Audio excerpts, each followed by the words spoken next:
어딘가 묘하게 무서운 사람, 어딘가 모르게 불편한 사람이 있습니다. 겉으로는 분명 예의 바르고 말투도 부드럽고 심지어 친절하기까지 한데 이상하게 그 사람과 함께 있으면 마음이 조여들고 긴장하게 됩니다. 분명 말이나 행동은 이상한 게 없는데도 이유 없이 거리를 두고 싶어지고 가끔은 등골이 서늘해지기도 하죠. 이런 사람을 우리는 흔히 묘하게 무서운 사람이라고 말합니다. 겉으로는 정상처럼 보이지만 묘한 위화감과 긴장감을 자아내는 이들은 단순한 기분 탓이 아니라 인간의 심리와 뇌과학에 기반한 본능적인 반응을 일으킵니다. 오늘은 묘하게 무서운 사람들이 왜 그렇게 느껴지는지 그 안에 숨어있는 7가지 심리적 특징과 과학적 배경을 깊이 있게 들여다보겠습니다. 1. 웃고 있지만 눈이 웃지 않는 사람. 가장 먼저 떠오르는 특징은 바로 눈빛입니다. 입꼬리는 올라가 있고 웃는 얼굴인데 눈에서는 아무런 감정도 느껴지지 않을 때 우리는 본능적으로 불쾌감을 느낍니다. 심리학에서는 이를 감정 불일치라고 부르며 미소와 눈빛이 따로 노는 상태를 말합니다. 진심 어린 미소는 입 주변의 협근뿐만 아니라 눈가의 알륜근까지 움직여야 비로소 진짜 웃음으로 받아들여지며 이를 듀셴 미소라고 합니다. 하지만 눈이 정적이거나 차가운 경우 뇌의 편도체는 이것을 위협 신호로 간주합니다. 왜냐하면 이 불일치는 진화적으로 거짓말쟁이나 위장하는 포식자를 구별해내는 중요한 단서였기 때문입니다. 즉, 사람의 미소가 진심인지 아닌지를 우리는 본능적으로 감지하고 불편함을 느끼게 되는 것이죠. 2. 지나치게 절제된 감정. 예측할 수 없는 위협. 표정, 말투, 행동 모두에서 감정이 거의 느껴지지 않는 사람도 있습니다.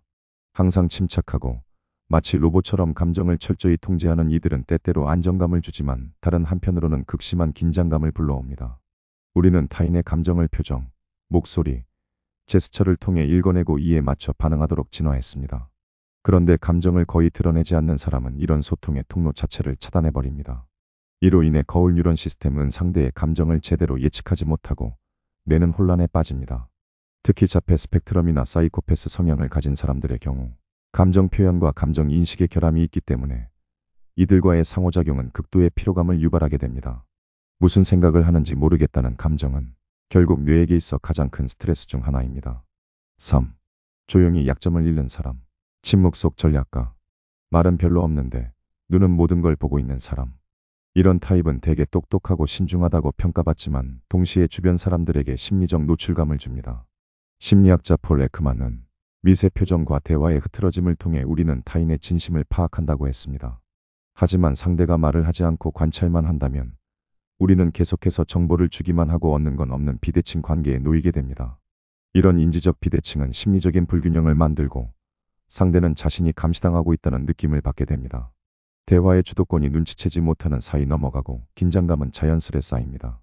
4. 침묵을 자연스럽게 견디는 사람. 규범 밖의 불안감. 침묵은 대부분의 사람들에게 불편한 순간입니다. 그래서 대화를 이어가려 했죠. 그런데 어떤 사람은 침묵을 무기처럼 사용합니다. 말없이 조용히 앉아 있는데 그 공기가 이상하게 무겁고 불편합니다. 이런 사람은 우리가 익숙한 사회적 기대를 깨뜨립니다. 대화 속 규범을 따르지 않기 때문에 우리의 뇌는 침묵 속에서 불안을 느끼고 이는 전대상 피질에서 규범 위반으로 처리됩니다. 결과적으로 심박이 오르고 근육이 긴장하는 등의 자율신경계 반응이 일어나며 우리는 논리적인 설명 없이도 이 사람 뭔가 이상하다는 생각에 사로잡히게 됩니다. 5. 과도하게 친절하지만 정서적 거리가 느껴지는 사람. 겉으로는 완벽하게 친절하지만 왠지 마음이 닿지 않는 사람. 우리가 불편함을 느끼는 진짜 이유는 이 친절함이 진심인지 아니면 전략인지를 구분할 수 없기 때문입니다. 사람은 감정과 행동이 일치할 때 가장 신뢰감을 느끼지만 행동은 따뜻한데 정서는 차가운 사람은 우리 뇌에 혼란을 줍니다. 이건 인지 부조화를 유발하며 감정적으로 상당한 피로감을 줍니다. 실제로 고압적인 상사나 조종형 인간들은 이 전략적 친절을 자주 사용합니다. 내 편인 것 같다가도 아닌 것 같은 애매함은 오히려 더 많은 주의를 유발하고 상대의 감정적 에너지를 소모하게 만들죠. 6. 너무 잘 읽는 사람. 감정 침입자. 상대의 마음을 꿰뚫는 듯한 사람. 처음엔 신기하고 편안하게 느껴질 수 있지만 어느 순간부터는 심리적 침입처럼 느껴질 수 있습니다. 그들은 눈빛, 표정, 말투 하나하나에서 감정을 읽어내고 우리가 숨기고 싶었던 감정까지도 건드려버립니다. 이건 감정 읽기의 위협이라고도 불리며 공감 능력이 과도할 때 발생하는 현상입니다. 상대가 내 감정을 너무 정확히 파악하면 사람은 무의식적으로 심리적 방어 기제를 작동시킵니다. 이는 나를 보호하려는 본능이며 결국에는 거부감, 불편함, 심한 경우 두려움으로 이어지게 되죠. 7. 설명할 수 없는 불안감을 주는 사람. 직감적 위협 감지. 말로는 설명할 수 없지만 왠지 불편한 사람이 있습니다. 이런 느낌은 직감 혹은 제2감각이라고 부르며 우리 뇌 속의 암묵적 인지 시스템에서 작동합니다. 목소리의 높낮이, 시선 처리, 움직임의 리듬, 자세, 표정 등 수많은 비언어적 요소를 종합해내는 위험 신호를 감지하고 경고합니다. 이때 우리는 말로 설명할 수 없는 불안감을 느끼며 그 감정은 종종 심장 박동 증가, 속 불편함, 긴장감 등의 신체 반응으로 나타납니다. 이런 직감은 때로 논리보다 더 정확하게 우리를 위험으로부터 보호합니다. 예측할 수 없는 존재에 대한 뇌의 본능적 경계. 묘하게 무서운 사람의 진짜 무서움은 외적인 행동에 있는 것이 아니라 뇌의 예측 시스템을 교란시키는 데 있습니다. 우리는 타인의 행동을 예측하고 해석하며 안정감을 얻는데 이들이 보여주는 불일치, 과잉, 혹은 부족한 신호들은 그 안정감을 철저히 무너뜨립니다. 결국 그들이 주는 무서움은 심리적 통제 불능감이며 이 불안감은 오히려 또렷한 위협보다 더 강한 인상을 남깁니다. 사람은 누구나 복합적이고 다양한 면을 가지고 있습니다.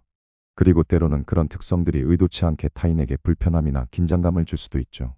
오늘의 이야기가 여러분 자신과 주변 사람들을 한 번쯤 돌아보는 계기가 되었길 바랍니다.